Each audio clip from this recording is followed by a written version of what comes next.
Over in Australia, inflation has hit the highest level in 32 years amid a surge in food, housing and energy prices. In September, Australia's annual consumer inflation rate surged to 7.3%. This is the highest level of consumer inflation since 1990, or the highest in 32 years. This was also higher than analyst expectation of 7%. The cost of utilities surged in Australia as gas and other fuel prices rose by 16.6% annually. Food prices also rose by 9% compared to the previous year. The recent flooding across eastern Australia pushing up food prices even further than it had been rising.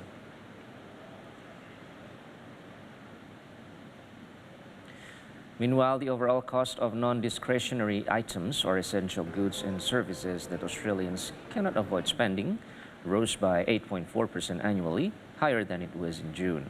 The surge in consumer inflation all but guarantees that the Australian Central Bank, the Reserve Bank of Australia, will hike its interest rates even further, making life even more difficult for Australians as the costs of mortgages and car loans will increase alongside the surge in goods and services costs.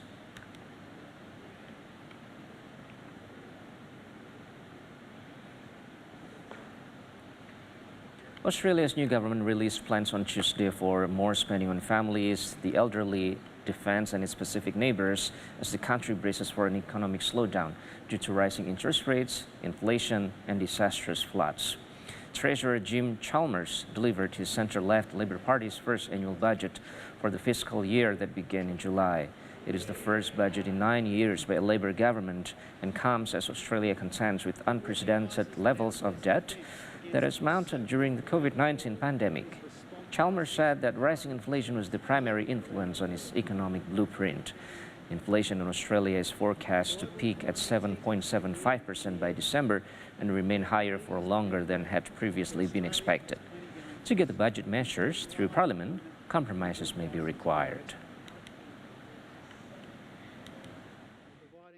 This recognises that our best defence against uncertainty around the world is responsible economic management here at home.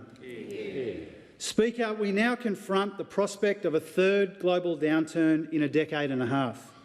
This time not a financial crisis or a pandemic, but a war driving high prices and higher interest rates here and around the world, and the risk of another global recession. And this time demands a different response, one that puts a premium on what's responsible, affordable and sustainable. That's why this budget pays for what's important, strengthens our buffers against adversity and begins to build a better future.